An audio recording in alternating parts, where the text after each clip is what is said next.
intelligence collection. Like, oh, Dave said it's this number. We missed a couple. Shit. Let's put it out for the KGB, SVR, and GRU are now going to hit the streets to try to figure out which ones they missed. So I'm here to protect national security, and I'm just trying to put all the general topics out there for public conversation to hold our government accountable, really. So, because I'm here as a fact witness, because we have a constitutional oversight issue, because this program has not been, reported to Congress in the appropriate way, and I can get into a senator I talked to that has died recently, so I can, explain to you why I'm so sure. Besides what I read, which we can get into what intel reports I read, I did get some stuff cleared. So during my investigation, I'm like, you know what? I need to talk to somebody at the highest levels, right? So, and this will give you an idea of the kind of people we talk to. And this is the only one I'm going to talk about using their name because they died 2 years ago. So in spring 2021, I actually flew with a couple colleagues of mine to Las Vegas. And I met with Senator Harry Reid about 9 months before he died. And of course, he's a private citizen now. And I wanted to brief him on the topic, and I wanted to get his kind of thought leadership on it because, he was a Gang of Eight member, right? Which is the top most cleared senators and congressmen. He was the majority leader, for God's sakes, of the Senate. And I knew, he helped sponsor the OSAP program that I mentioned, and where they looked at Skinwalker Ranch and some other things. And I wanted to understand, like, what does Harry Reid actually know? Like, why did he give $21 million to DIA and Bigelow Aerospace for this? So I'm sitting there in Harry Reid's living room, right next to him with some other witnesses that were there with me. And he straight up says, he's like, yeah, I knew we had UFO material. I was denied access for decades. I tried to get access. And then he explained some of his efforts during OSAP. And I was like, holy shit, did the former majority leader just say, did he just confirm this to me as well? I was already talking to these amazing high-level people, but I have Harry Reid literally saying, yes, we have material, and, he knew it was non-human. Did Harry Reid have personal experience with this? I don't know if he's had any personal stuff in his personal life. I mean, did he see it? Did he said, witness? In terms of seeing the material himself, he said he was denied access for years, or decades was his term. And he actually told me on behalf of me, so he had like a weekly call with President Joe Biden at the time. And he straight up said to me he was going to talk to President Biden about this issue, literally. And then what he was telling me about OSAP, I was like, holy shit, I have like 20 other people that told me this, dude. So the real history, what fucking OSAP was, because I think there's a lot of people out there that think they were looking at ghosts, Skinwalker Ranch. Yes, they went to the ranch as a secondary and tertiary objective. But the real reason, so like there's a document that came out a couple years ago through FOIA from the Defense Intelligence Agency. There was this special access program request that Harry Reid, you might have seen this, I think like George Knapp and company have reported on this, that he sent to the Deputy Secretary of Defense, William Lynn. And it was asking for one of the most serious SAPs you can ask for, what they call a bigoted, waived special access program. So waived means it's limited congressional reporting. That is a class of special access programs. And bigoted means it's like by name. And it was like, you could read the FOIA document. It was like, Harry Reid, James Inhofe, Lou Elizondo, et cetera. And I'm like, why are you asking for the most serious SAP to be created for a program that ostensibly is looking at Skinwalker Ranch and stuff? And it doesn't make any sense. So what really happened there, and, Harry Reid, God bless his soul, made this disclosure a couple weeks after we met in the New Yorker, and you can look this up. I think it was like a May 2021 New Yorker story where he says, I knew for decades, and he made this disclosure, not me, so I'm going to say the name of the contractor. Harry Reid said this. we knew that Lockheed Martin had this material for decades. I tried to get access and I was denied. And specifically with the Lockheed Martin stuff, he was talking about during the OSAP program. And for the people who are on this program, I submitted this shit to DOPSR, got this cleared, so don't freak out, but I'm telling the truth here. So Lockheed Martin wanted to divest itself from this material at a specific facility that's known to me that I provided to the Inspector General. Like street address, all that shit, right?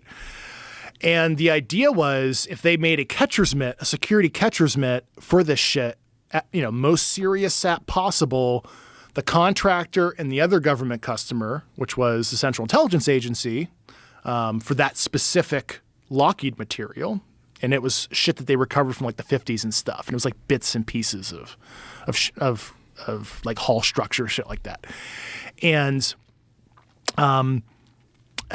so they were going to tech transfer it, and the $21 or $22 million was actually for Bigelow Aerospace to build out, facilities in Las Vegas and material analysis equipment. And I saw the staff meeting slides, I saw the paperwork. Like there's a paperwork trail I've seen on this shit, and I talked to the people involved in this program, and even Jim Lakatsky, who ran the program.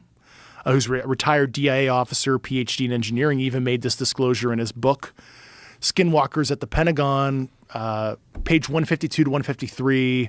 And he also made a disclosure a couple weeks ago, I think it was on Weaponized podcast with Jeremy Corbell and George Knapp, where he's like, yeah, we had a whole craft and we broke into the hull and we gained access.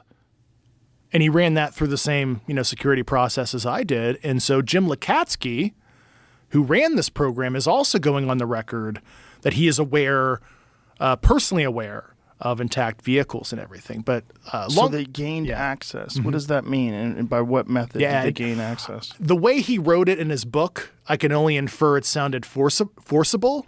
So through some kind of means, I don't know if it was like CO2 laser or something. I don't actually know how they gained access, but imagine it was not permissive access. They like broke into the damn thing. So this thing is essentially sealed, and it's some sort of, what was the shape of this thing? Lakatsky didn't disclose the shape on this particular vehicle, as far as I recollect. What about the dimensions? I don't believe he did in his book. But I think it's like chapter 11 in his new book or something. I glanced at it. But he did make that disclosure on video as well. And I do encourage both the Aero Office, which is the DOD's UAP task force successor, and Congress to ask Dr. James Lakatsky to come in for classified testimony, because the disclosure in his one book that he wrote with Colin Kelleher, George Knapp, and in the second book, well, the guy saying he has close personal knowledge, he needs to go to Congress. So I don't know James Lakatsky, but I do encourage him to be a fact witness. But going back to that transfer with Lockheed, long story short, can't get into all the nuanced details, but basically the CIA said fuck you to DIA and Lockheed, and it was totally killed. So Harry Reid's request to get the material transferred to the OSAP program was totally killed because of bureaucracy and kind of fiefdom stuff. So they used that money, and then they wrote those defense intelligence reference documents, the DIRDs, as a lot of people who's familiar with it listening will know about. And then they did look at Skinwalker Ranch because they thought that studying kind of the more woo-woo phenomenon aspects of this, and I've never been to the ranch, so I've never experienced the ranch for myself, but obviously I think we both know a bunch of people that have been to the ranch and have seen some trippy stuff, or at least allege that. They thought that they would be able to gain currency with the program, and in this case CIA, to unlock the key for the Lockheed Martin stuff, which actually, I'll tell you right now, it's like so weird to say that, but I ran that shit through security. To me it's like an out-of-body experience to talk about that kind of detailed sensitivity, stuff like that. But basically they studied the ranch to gain favor, to be like, hey, look at all this stuff we're figuring out, this paranormal stuff that's somehow connected to the phenomenon on the ranch. But ultimately they never gained favor with the government customer. And then the program kind of died a slow death because of a lot of politics in the Pentagon. So that's kind of the long but short of it with the OSAP program that, I wanted to make sure the public knew it's not what you think it was. There was some other stuff behind the scenes that, I wanted to speak truth to power on. So this particular vehicle that they had recovered from the 1950s, what was the source of it? Where did they find it? Those details, I did not get cleared. So, okay. Yeah. So they have in possession this thing. They gain access to this thing. And what do they report once they've gained access to it? Oh, those details I do not know. That's probably a question for Dr. Lakatsky. I presume he knows those details. I don't know. So this thing is housed somewhere. It is, yes. Currently. It may still be in the same location that I know about, yes. And how many people have access to this, and how did they prevent this information from being released? Just to give you an example, in my book, I talk about Winston Churchill. Winston Churchill in 1939 wrote an essay about the fact that there could be life on other planets, around other stars, and we should search for it. Now, he didn't have a chance to publish it because he became prime minister and then had to fight the Second World War against the Nazi regime. So much money was wasted in that war. If that money was allocated to the search for extraterrestrial life, the way that Churchill envisioned it before the war, we might have known the answer by now. And what I'm saying is, this is just an example for how non-intelligent we are. We are not working together towards a better future. We're fighting each other. And that's the answer to your question, that we might not live very long. But you're saying this as you work at Harvard and Right. as you're writing books on extraterrestrial objects. Right. I don't necessarily agree with you. I think there are massive problems with people, but I think we are far better than the human beings that lived 2,000 years ago in that regard. And I think that we will probably be looking back on this day and age and mocking how stupid we are when we are more advanced 2,000 years I from really today. hope so, and that's what I'm I trying think to... we're moving in that direction. Well, that's what I'm trying to promote, but I'm not necessarily I think as our optimistic cake- as you are. I think our cake is still in the oven. Let's That's what hope I so. think. That's what I really want that future. But, I'm doing my best, but you can see from the pushback, Yes. to which I don't have access because I'm not, I don't have an account on the social media. Congratulations again for that. I think that's. I think we're moving.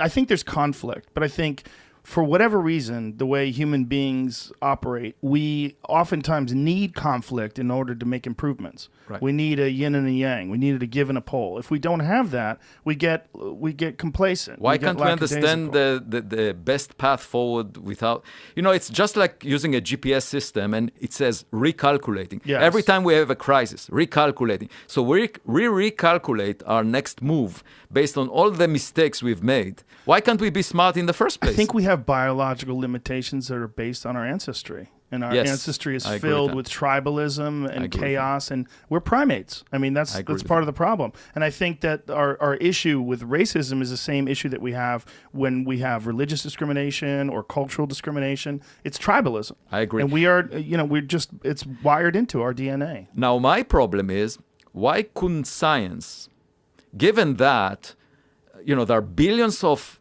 Earth-Sun systems within just the Milky Way galaxy, and then 1 trillion galaxies like the Milky Way in the observable volume of the universe. Why can't the mainstream of astronomy simply say, conservatively, just assuming the most conservative, not speculative assumption. Conservatively, we are at the middle of the road, kind of life. It's very likely that we're not unique and special. And let's just look for evidence, search for it. Why should there be a taboo on discussing this subject? That makes no sense. For example, astronomers are now contemplating new telescopes of the future that will cost billions of dollars to taxpayers, okay? That would search for oxygen in the atmospheres of other planets around other stars, because oxygen could be indicative of life, microbial life. I say it will never be conclusive, such a search, even if it costs billions of dollars, because the Earth for 2 billion years, the first 2 billion years of the Earth's history, didn't have much oxygen in its atmosphere. There were microbes, but the oxygen level was quite low. And then it suddenly rose after 2 billion years, half of its life. So not finding oxygen doesn't mean there is no life. And then if you find oxygen, it can be produced by many natural processes like breaking water molecules or other things. So it will never be conclusive. How can you make a conclusive statement if you find industrial pollution in the same atmosphere? You just search for CFCs. These are the molecules produced by refrigerating systems, by industries. If you find evidence for that, there is no way that nature can make these very complex molecules naturally. So I say to the mainstream of astronomy, use the same instruments and motivate them by this question of can we detect industrial pollution? And I wrote a paper about it. And the thing is, the public is extremely interested in this question. And the public funds science.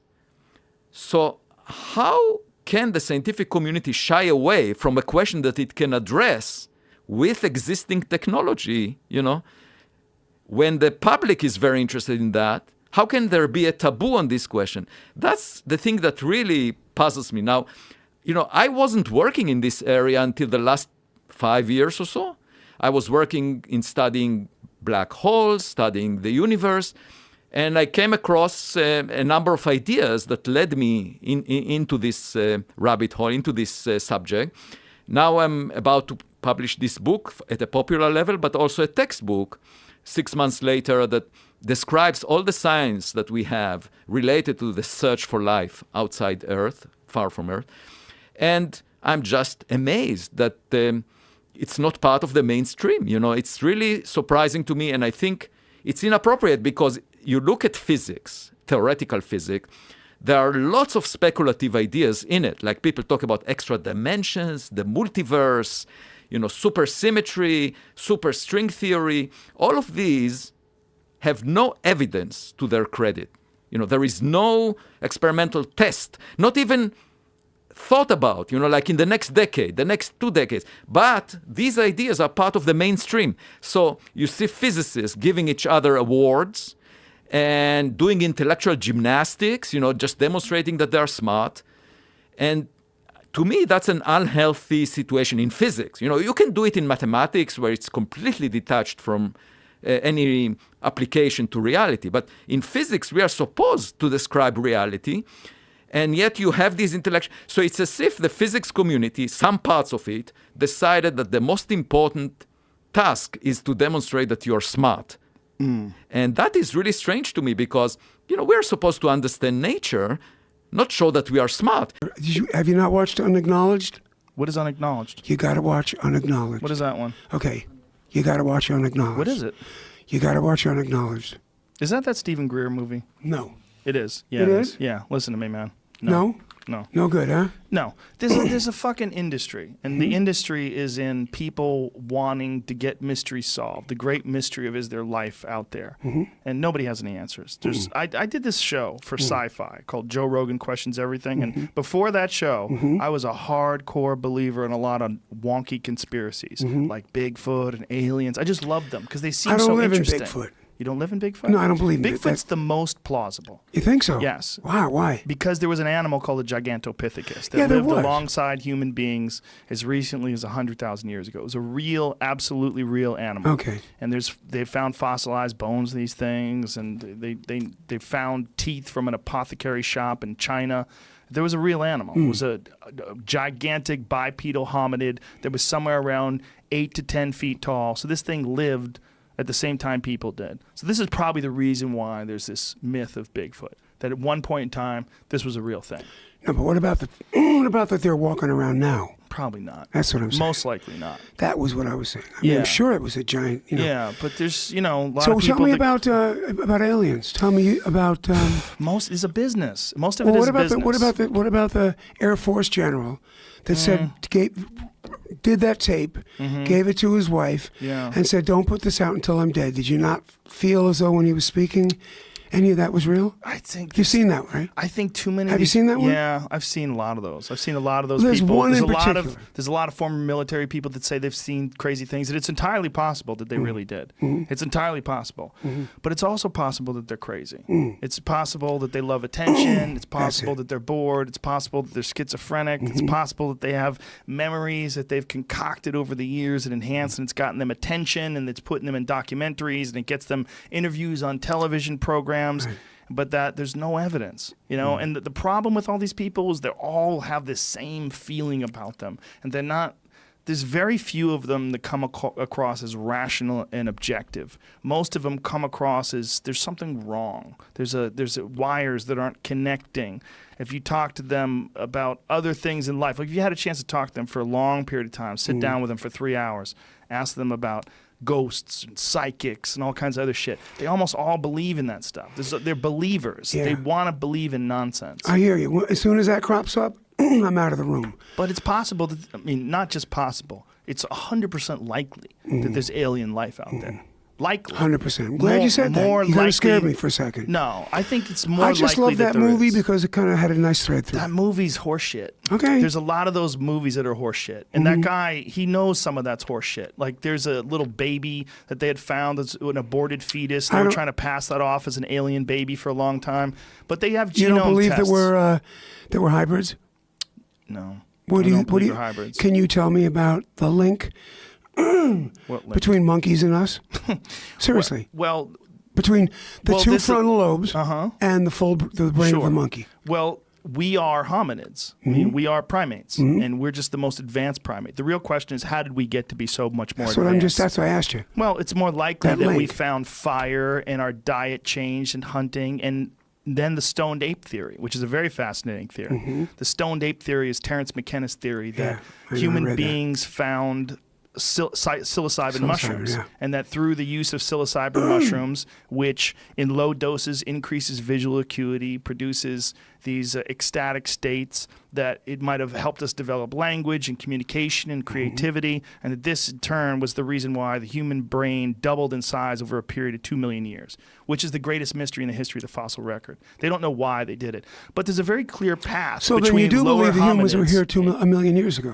Humans? Well, whatever. Hominids. Some form of Okay. primate was certainly here millions of years ago, as was deer. Deer were here millions of years ago. Okay, There's a good, lot good. of animals. Didn't mean to interrupt you, but No, it's okay. I don't know. The I thing is- feel that. I feel like, just because there was an ice age, it was like how many 100,000 years was the ice age? well, there's been a bunch of ice ages, but the most recent one ended somewhere in the neighborhood of 12,000 years ago. That was nothing. Nothing. Yeah. From beginning to end. Well- we don't know what caused it. Well, when the ice age exists, we have to remember that some parts of the world aren't experiencing the ice age, and then humans thrived in Africa during parts of the ice age. I mean, there's a lot of human beings that live all over the world. The real question is, where did they start? Most likely from Africa, but they could have possibly started from some other places too. And we're starting to learn that. Well, that's but what the people the that are learning Pangea that, thing, the right? people that are learning, no, not really. Why? Well, I mean, there's that too, but I mean, mostly just people traveling. But what you really learn from is archaeologists. Those are the people you learn from, and biologists, people that really understand the human genome. They really understand the differences between people that emerge from China versus people that emerge from Western Europe versus people that emerge from or Native Americans. I mean, there's so many different types of human beings that came from different climates, and that their bodies evolved from these places. And there's real science to that. You're not going to get that from these goofy fucking documentaries. These goofy fucking documentaries are basically a business. And the business is there's a bunch of people out there that want to know the answers. What is the truth? And so you get, I was aboard the secret UFO. I saw the magnetic controller that makes us travel through the cosmos and bend time and space. It's like a wormhole. And they'll say a bunch of sciencey sounding shit, but there's no evidence. There's nothing. When they talk about it, there's nothing. Will you what's David? Wilcock. You know David? No. Again, another one? Really? That guy says that he is the reincarnation of Edgar Casey. Do you know that? Did you know that? Yeah, I've heard. Do you know who Edgar Casey is? Yeah, of course. Famous psychic who never really figured out anything. Understood. And thought to be a fraud, most widely by scientists and skeptics. Drinking too much laudanum. Laudanum? Is that what he did? Don't you think? I don't know. I don't know what Everything he did. was written and everybody was stoned. Well, I think when you there's talk about the also- psychedelic, psilocybin mushrooms, opiates, laudanum, the last 100 years, How do you say it? laudanum. Laudanum? Laudanum. Laudum? Everyone Is was that it? drinking that shit. Yeah, You right. know, but look, How do you say it? Yeah, there's yeah. there's Yeah, that shit was in that... Japanese. They never left the island. Do a lot of Japanese have the same eyes shapes? Yes, they do. Is there a reason? Well, there's a reason why... They didn't leave the island and come back after mating with anybody else. So do They you stayed think on they're that body of aliens? land. Do you think they're from aliens? No, What do you absolutely think? not. It's just that they stayed on that plot of land. Sure. But wouldn't you agree And that American a lot of Indians? people from Asia look fairly similar? Yeah, I do. There's variations in the similarities, but Yeah. they were similar, right? But I think it took millions of years. That's my take. Look, I can't prove anything. no, they do believe it took millions of years. I always finish stuff by saying I didn't see it. Right. When I go out at night in Maui and walk around, I'm dying to see UFO. Me too. So are you. Because Everybody the is. second I see one, Right. that will make clear shit like, the song I wrote called Back When Cain Was Able, way before anyways, about a mothership and shit. Way before I knew anything about UFOs. Did you ever see anything when you did psychedelics? When you did drugs, whether you did mushrooms I or never saw acid? anything that wasn't there. For sure. I'm not that kind of people. No. I'm not the kind of people. Some people have, though, and the idea is that there are things that are out there in neighboring dimensions that you're really not capable of accessing them. That's where the real aliens live. Yeah. I don't know, man, but I just know that all these people that are pushing it, they all have, there's fuckery involved in all these people. No, I That's hear a real you. problem. I hear you. Because just- it's fun. It's fun. You want to believe, right? You want to believe that there's a general out there that's seen a spaceship that's under the mountain. Tell me about it, Mr. General. And he goes on a lecture tour, and you got to pay money to see him, and he's in a documentary. And there's a lot of those people out there, man. And I live with it. I was backstage with Joe Perry. What'd you do? Yes, my whole life. yeah, So I get what you're saying. The wow of the Yeah. thrill of the story. But, people love to tell there's stories. something inside me that says, you know what? They still haven't found that missing link. That between If you talk to biologists, and they how say the that's apes stood up horseshit. because they're But they walking do. through They the have. But they savannas. have Australopithecus fossils. They have the things that were like us that are different from a long fucking time ago. They have those. And the size of the brain? Yeah, the two frontal lobes? The brain changed. It doubled over a period of 2 million years. I mean, that did happen. But they know what we used to be. There are simple hominids that were, or rather ancient hominids, that are very similar to human beings, and they slowly became human beings. And there's also, they keep finding all these different versions of human beings. Like there wasn't just Homo sapiens, and of course there's Neanderthals, but there was the one from Russia. What was that called? That was in that book, Hominid. What is that? I can't remember though. It starts with a D, but it's a one that they've found very recently. Very recently. You find it, Jamie? Yeah. Here it is. Denisovan hominin, an extinct species of subspecies of archaic humans. They found in the 1970s by the Russian paleontologist Nikolai Oldov. So there's been a bunch of different forms of humans. We're just the most successful form of human. The idea that it's just alien DNA connected with people, it's sexy. It sounds fun, but there's no evidence. I hear you. But isn't It's that what we are as fun. humans? Well, we are mutations. We are an ancient thing that slowly figured its way out. We became better at seeing things. We became better at hunting. We became better at harnessing fire. Where do We you think started- free will came from?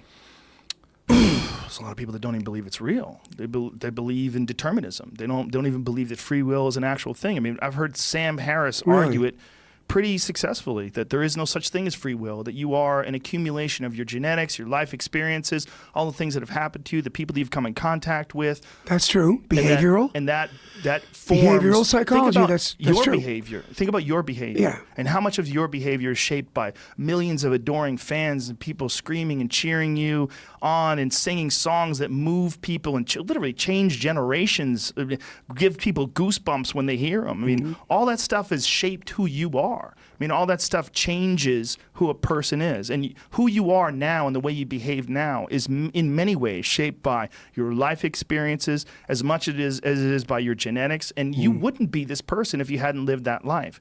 And the decisions that you make from this moment on, right now, leave the studio and have a conversation with someone, will be shaped, at least in part, by this conversation. And mine will be by my conversation with you. This is what the idea behind determinism. Okay, so I would ask, who said this? Who was into this? There's many people that come up with this concept, but I've heard it. It was really argued to me by Sam Harris the most successfully. Wow, interesting. I just wonder why then, certain monkeys, certain breeds of monkeys, smart ones, bonobos, I love them because I'm a bonobo, but they'll put a stick in something and pull out Shilajit, but well, that's also they haven't well, wait a minute now, then they haven't gone past that. So. Well, primatologists actually believe that chimpanzees have entered the Stone Age. This is one thing that's being considered now, that they've started use of tools on a regular basis. Okay. They think that they're learning from each other, and they think that if they are evolving, right, and if human beings evolved over a period of millions of years, we are actually watching chimpanzees evolve in real time. Well, I think so too. A long process that'll take millions of years, but they have entered the Stone Age. So they think that, who knows, with a series of mutations, with natural selection, with a bunch of different things happening, what a chimpanzee is today, most likely it will be a different thing in 2 million years. Of course it will. Yeah. And I totally agree on that. Right. That these intelligent animals, they're going to experiment with things. Here it is. Macaques often use stone tools. Sure Monkeys they have do. been living in the Stone Age for 50 years. So for 50 years, these animals, just 50, okay? I'm not sure animal's about that. That's when somebody first saw them using the stone. True. Well, in terms of primatologists I observing get you. behavior. Get you. So these archaeologists have uncovered stone tools they believe these animals have used.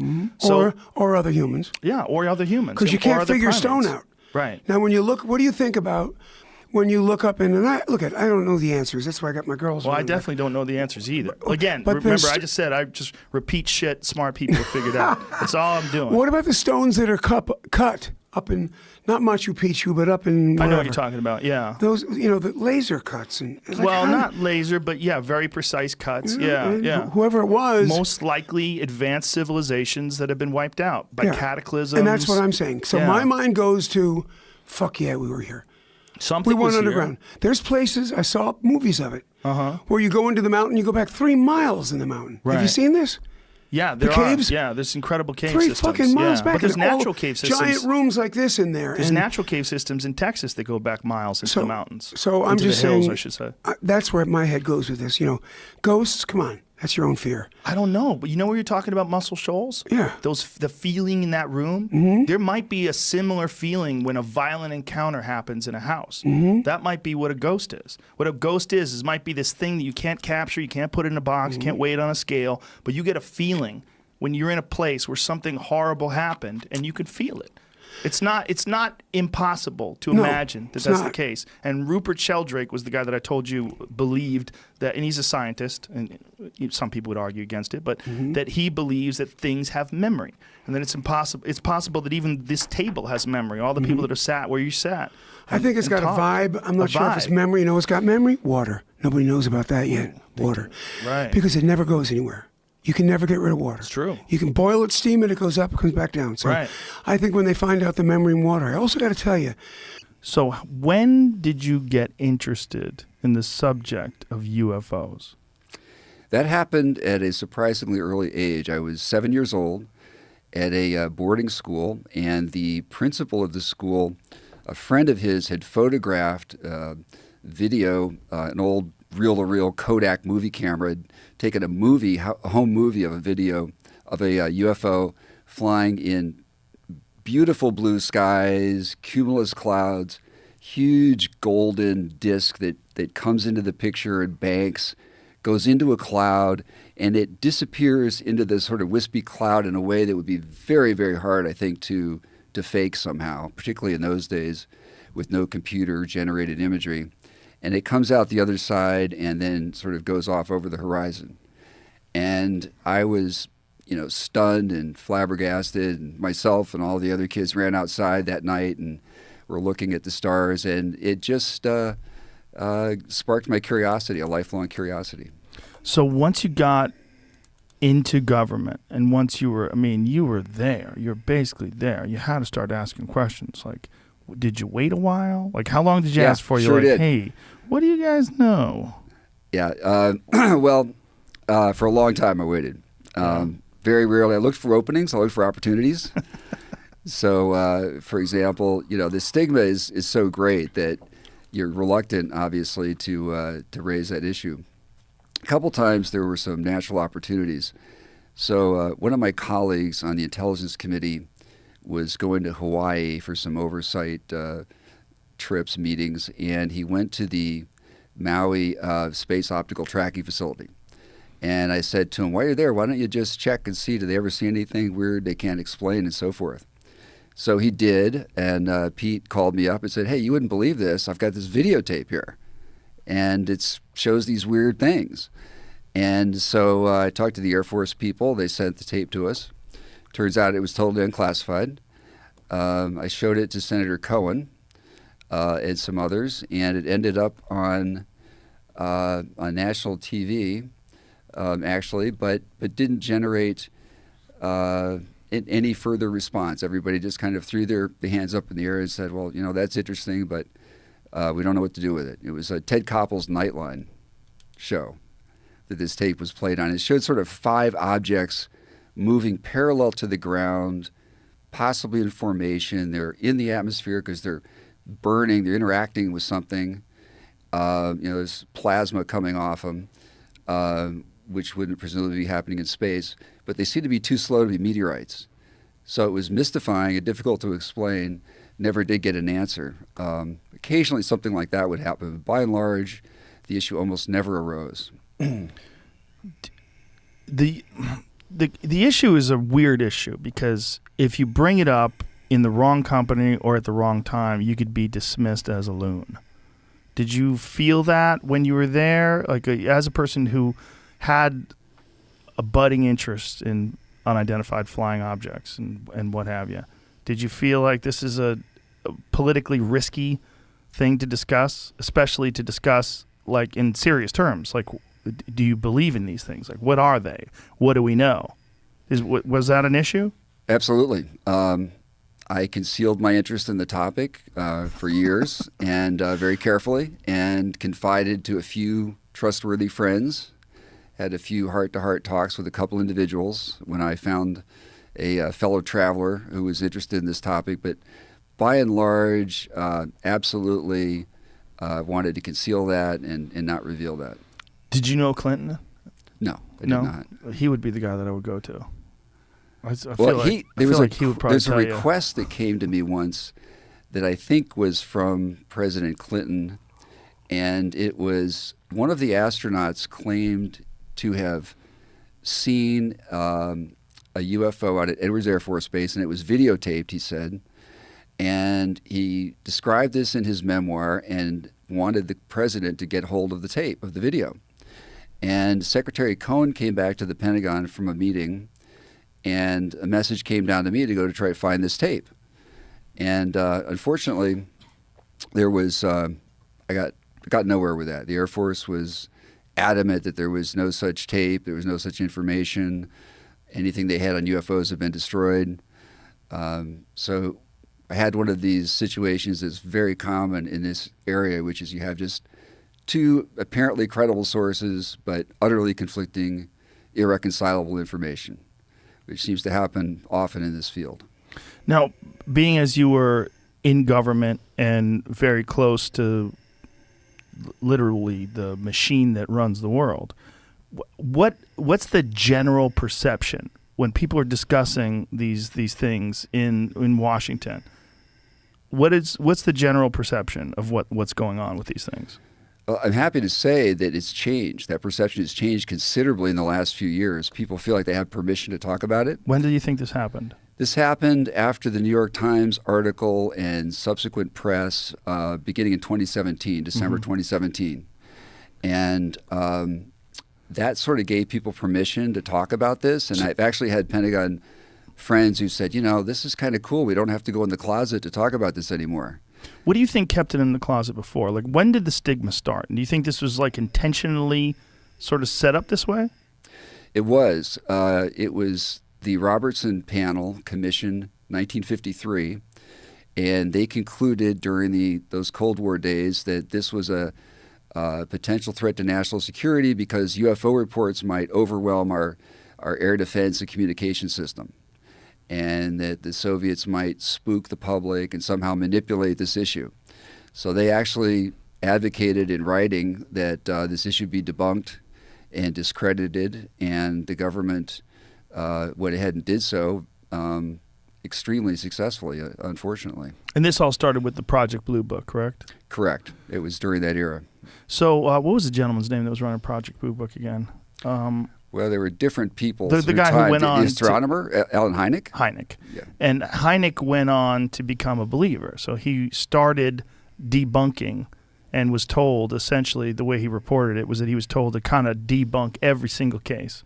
Everything he could find, whether it was swamp gas or, ball lightning, find some way to explain this away. But then once he left Project Blue Book, he started openly discussing these cases, and he started discussing his own belief. That's correct. And he felt badly burned as well because he was trying to carry out his mandate that the Air Force had given him. As you may recall, in one instance, he went to Michigan and famously declared that the people of Michigan were misconstruing swamp gas for flying objects. Yeah. And so Gerald Ford, who was representing that district, got incensed, as did the local population, and Congress took a fleeting interest in the topic. And Dr. Hynek was very embarrassed, and understandably so. It was really quite insulting to these people who had very clear sightings of these objects. So he did eventually change his view publicly and was very critical of Project Blue Book. Imagine seeing the first nuke go off and realize that nothing's ever going to be the same again. When they drop that first nuke in a city, just like, oh my God, what have you done? Yeah. What have you done? And what precedent have you set? It's kind of really, truly amazing that we haven't done it since then. Yeah. That's what makes you believe in the aliens and multi-dimensional beings and shit. Really? Because Isn't it just mutually assured destruction as well? No, I'm saying like when humanity got all the nuclear bombs and shit, that's when you start to see all the sightings and stuff. So that's why it kind of makes sense that they'd be like, oh, what are you doing? We can't let you blow up your whole fucking planet before you even evolve to your first level, because for all we know, we're still white belts. Right. You know? Leafcutter ants have no idea that you have a car. They have no idea. They have no idea what a Bitcoin is. Yeah. They have no idea, what 4G is. They don't know shit. And They just they're know in about it. cutting leaves and being Right. ants. But they're around it all the time. It's very possible that there's some shit like that in other dimensions that are equally bizarre that we are not connected to all the time, and they might be here all the time. And if that's the case, then it makes sense that they would start showing up when we were in the middle of dropping nukes on each other. They'd be like, hey, hey, hey, hey. It'd be like when your parents heard you just beating the shit out of each other in the other room. They come in there like, all right, fucking settle down. Settle down, boys. You're going to fuck Yeah. up the drywall now. Yeah, you guys are crashing into fucking TVs and shit. They're like, hey. That's all it That's is. We're enough. just their dumb kids in the Yeah. next room It might making be a bunch of something similar. noise. Because maybe they needed to let us know, like, hey, there's some other folks here, and they're way more advanced, and settle the fuck down. And we're trying to bring you along, just, The problem is with all that stuff is it's so hard to know what's true and what's bullshit. Just like the Bigfoot thing. It's so hard to... Well, the Bigfoot thing's way easier, right? But the UFO thing, there's way more evidence. It's so hard to know what's bullshit. It's so hard. It's so hard to know who's telling the truth and who's lying. It's so hard to know what involvement the government has in terms of, like, how many of these things are drones.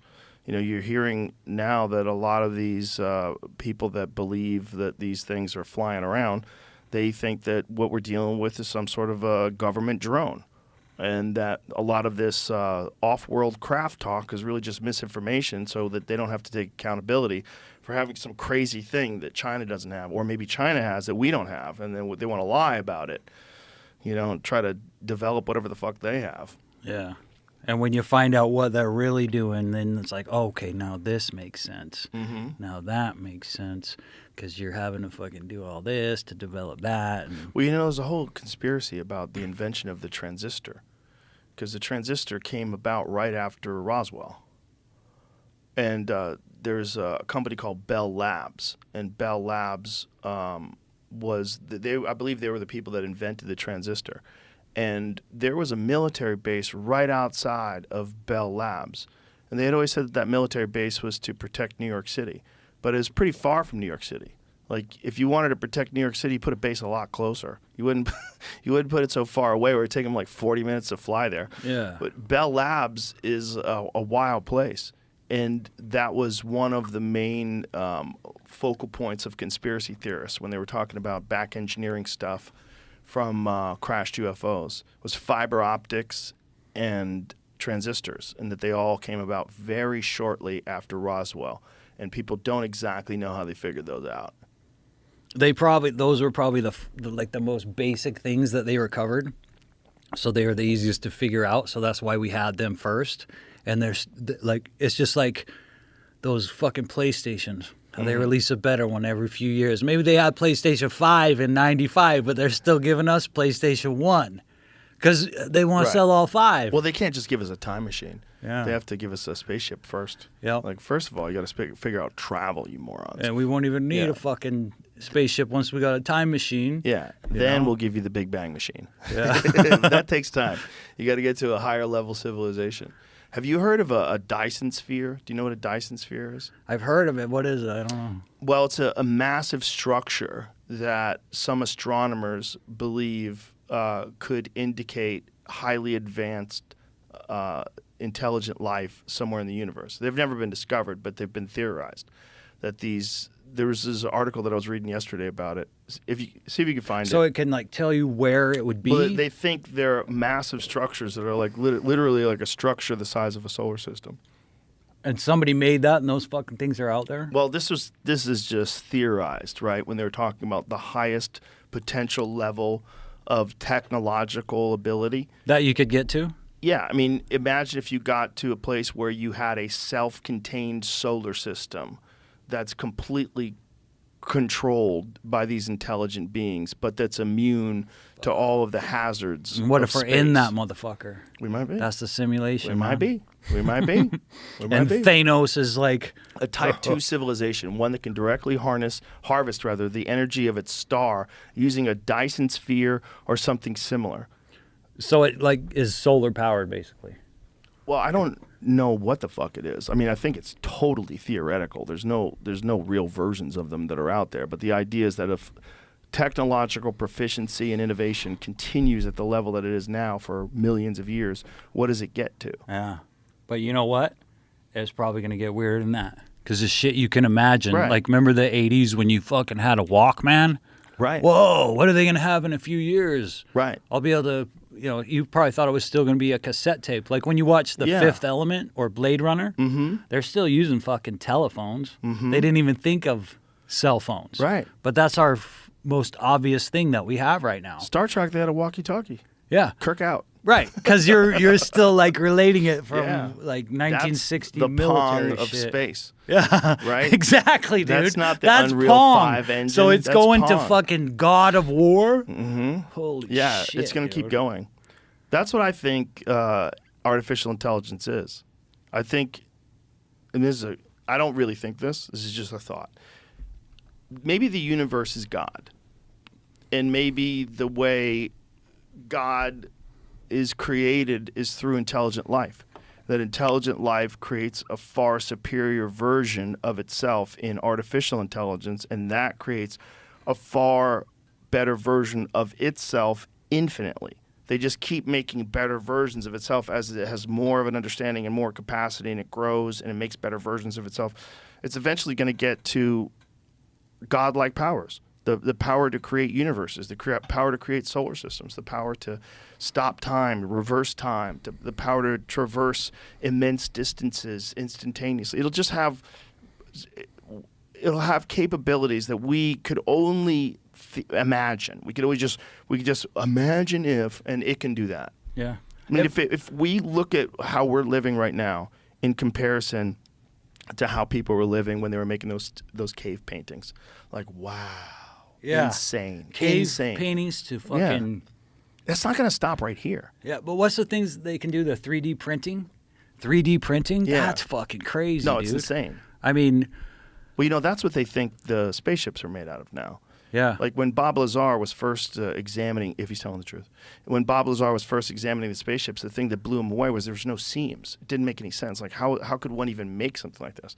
Well, now that we know, there's 3D printers, and you could make something like that. Yeah. You could. I mean, I don't think you could make it that scale yet, but if you had enough of a capability, you had machines that could do it. Well, yeah, I mean, if we thought of it, Yeah. and we're doing it, and they're fucking Right. 60 million light years ahead of us. Right.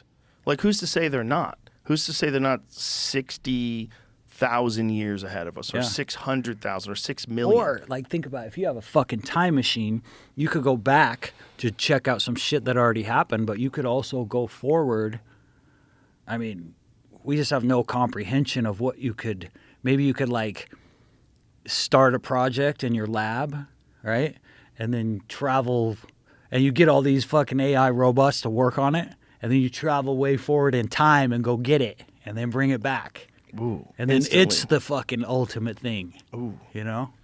Like, that's what I'd be doing if I had time machines. I'd be like, all right, I'm going to get all these fucking helpers to build these awesome monuments, and then I'm going to go in forward in time and check on it. All right, did you know what I mean? Like, it would just give you, if you could manipulate time and travel through time like it's an element. Like, have you ever Right, checked but out? would you wouldn't be able to experience it because, like, you would always be involved in time being manipulated. So there'd be no static time. So even in this static time, something could intervene instantaneously, always, Right, forever. but what if we don't really understand the nature of time to make those definitions? What if you could get this time machine, what if you could kind of like step out of time in a lot of different ways that you don't think would, Right. you know what I'm saying? Right. Like, you could go into a timeline and you don't even necessarily affect that timeline. If you know how to just observe it Right. and not like physically disturb it. But you do affect it if you go forward in the future. The idea of a time machine, the current idea of a time machine, is that you can't travel where there are no roads. So once a time machine is invented, then everything from that time machine is invented forward becomes a completely different way of using time. Because time now is nonlinear. Yeah. Time now, It's this anyone can go. malleable So thing. everything happens all at once. Yeah. So people from the future will be traveling back to the moment where the first time machine is invented. So everything will change instantly. Yeah. Because if you're gonna invent a time machine and you live 1 million years in the future, assuming that humans even exist, if a time machine gets invented, I mean, we might become obsolete almost instantaneously. But if you were a live human being 1 million years after the time machine is invented, you would want to go back to the moment the thing was made. You'd want, and so the moment Go they back turn a that bunch of motherfucker times, on, yeah. everything changes forever. Yeah. Singularity. Yeah, that might be the real singularity. Yeah. That was one of the McKenna's theories. Terrence McKenna believed that we were going to come up with a time machine. He thought that was going to happen around December 21st, 2012. Well, have you checked out his Time Wave Zero and all that stuff? Yeah. And you know how they came up with that? Those Taoist priests and shit? How did they? The fucking I Ching, dude. They Right, would go right, into right. like deep meditations, and they would take mushrooms too. And they found out that time can be mapped and like predicted. That's where the fucking I Ching comes from. People in the 60s got all into the I Ching. The I Ching is like a game, right? No, it's a book. It's made up of. I'm not like an expert on it. But isn't there a game that's involved with the I Ching that McKenna sort of patented? That's Time Wave Time Zero. Wave Zero on. I don't know if he made a game of it, but it's Is not. the I Ching a game? It's like a fortune telling Right. system. That's what it's like. It's Yeah. like a form of Divination. divination. Yeah. Right. Yeah, it is like a fortune telling thing. That's what it is. It's not a game. Yeah. I was trying to remember how I haven't heard his stuff in a long time. Try to remember how he described it. But most people that have looked at Time Wave Zero think it's kind of nonsense, including guys like Paul Stamets. They're like, he was probably tripping real hard when he came up with that. I don't know. I think it's above their head, dude. It might be. I think It also is a ridiculous thing to subscribe to. So a lot of people are reluctant to like open themselves up to ridicule. But so is everything. Everything's ridiculous. Everything's ridiculous. What's all these like religions and everything that everybody fucking is into? Everything's ridiculous. So nothing is Taoism and time wave zero isn't any more ridiculous than anything else that people are fucking tarot cards. I think it's really interesting because I really get into ancient Chinese culture. Like I was into kung fu at a young age, so I've studied a lot of Chinese philosophy, Taoism, all that stuff. Those people are highly intelligent, spiritual people who are doing deep meditations and discovering really profound truths. I think that we are at a level where we're so intellectual that we're almost too intellectual.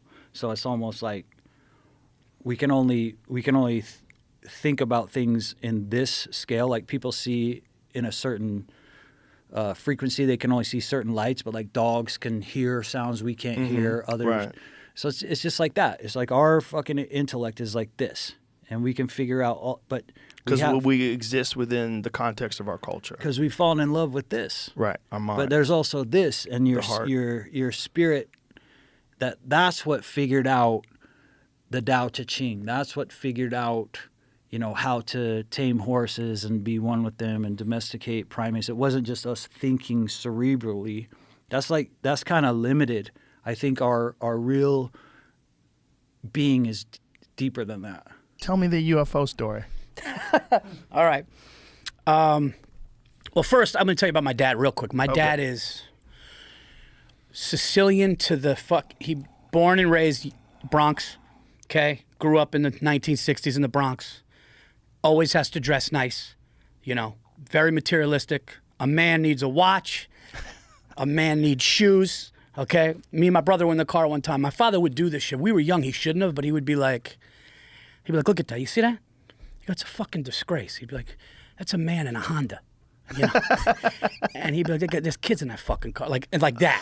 Wow. 1982, Jaguar XJ6, black, white leather, dressed to the nines. Everybody's crazy but him. Fuck them, they're crazy. Fucking right. So, tells me and my brother a story. To this day, the story's not changed, and he told me he wished he never saw what he saw. 1973, my mother is pregnant with my older brother, Christian. He's 5 years older than me. Okay, so she's pregnant with him. They're outside in Yonkers. There's a little grass lot. And my aunt, grandmother, and mother are out there, and they're screaming, Tommy, you got to come out here. You got to come out here. So the way my father tells the story, he goes, I'm watching TV. What the fuck? I don't want to be bothered. He goes, I go outside, and he said, Paul, he said, sitting where I could throw a rock or shoot my gun at it, there is a fucking, and the way he said flying saucer, which is fucking hilarious. But he goes, it's a fucking flying saucer. He said, it's got a blue tint around it, little portholes, but you could barely see. Quiet as can be. And he said they were all, and he said the time was weird. The time of night was weird. It was like that weird time where the sun's going down. You don't know. He said the timing of it was weird, and he said his time perception during it was something was off with the time. And he said he said, holy shit, I could fucking shoot my gun at this thing. But then he goes, then I freaked out because I don't know if this thing's reading my fucking mind. So I went inside because he thought that it might have been. So he went inside, he looked again, he went outside, they looked at it, they were stunned, and he said, like that, it turned into a dot in the sky. He said, like that, it turned into a star, like that. And he says, to this day, exactly the same thing. He goes, Paul, I always used to think those people were fucking nuts. He goes, all those people, I thought they were fucking hillbillies somewhere in the Midwest just trying to get attention. He goes, I know what the fuck I saw. And he goes, and I wish I didn't see it because I still dream about it, and I know what the fuck I saw, and I know it wasn't from here. That's 100% true. What year was this? 1973. 73. And then I Googled 1973 Yonkers, and many people saw something. But it was right above them. Look at this. Man says 1973 UFO incident turned life upside down. Wow. I'm not surprised. No. That thing, it probably looked just like that. That one right there. That's what. Yes. Yeah. When it's funny because when he describes it, it looks like that. Like in my mind, that's what he said it looked like, and that's what I always thought about that right there. But he said that it was gone in, like he said he couldn't believe. He said my mother's very like religious, so the other day we had a party and somebody Might have actually been Giannis. He goes, I've got to find out. Can I talk? And she goes, I saw that. She goes, Giannis, I saw that. We saw that. That thing just disappeared. My father said if he had a picture in 1973 of where it was, nobody would ever had a picture like that. He goes, I've been a fucking millionaire. Yeah, he said, nobody, it was right there, he said. He said you could have maybe not thrown something, but shoot at it. Wow. Yeah, man. Well, that thing right there is a copy by this guy, Designs by Perry.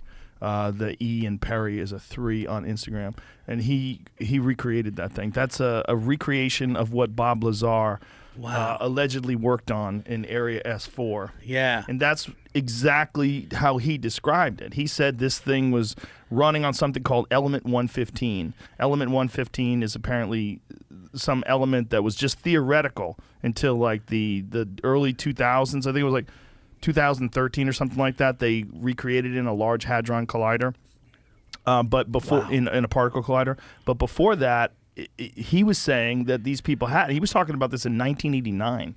That these people who were working on this thing, trying to back engineer it, they described it as being some sort. There's some sort of an engine that works off of this element, and that what it does is it bends gravity. So instead of like a rocket where fire comes out the back and it pushes the rocket forward, right. This thing bends space and time. So it bends gravity and pushes it through. Yeah, that's why it's totally silent.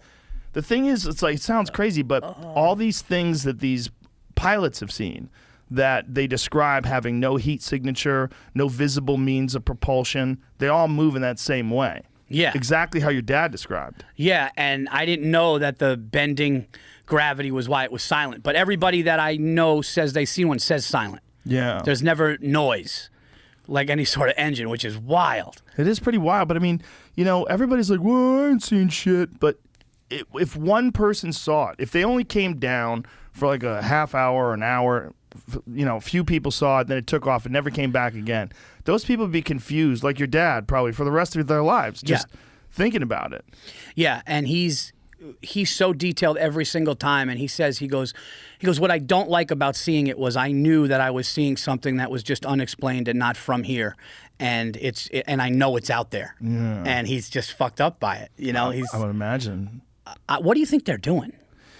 Probably what's the making goal? sure we don't blow ourselves up. Probably when every civilization, I think there's probably a bunch of different kinds of life forms in space, right? Like millions of different kinds. But I think they must know that we operate off of biological needs. Like we have a biological need to procreate, a biological need to protect our village and to protect our stuff. And so we're warring still. Okay. But yet we're moving this technological age of sophistication where we have nuclear bombs and video that travels on your phone to the other side of the world in a half a second, and all the wild shit that we can do now that makes it very complex for us to manage both our primate instincts and the responsibility of having incredible power. So they're probably like, let's just fucking keep an eye on these assholes. Why would they care, though? Because they don't want us to blow ourselves up. Think about how many billions of years it took for us to become what we are, right? You go from the single-celled organism to what a human being is now. That is a long road. For us to just knock the dominoes over because some guy has a hard-on, right? It's Putin, right? Yeah. Like if Putin just like, fuck you, I kill everybody, and he just fucking nukes Ukraine, and then we nuke him, and then China nukes us, and that kind of shit is a real possibility. And if I was an alien, I was like, look, they're so close to getting it right. They're so close to getting it together. Yeah, that could be.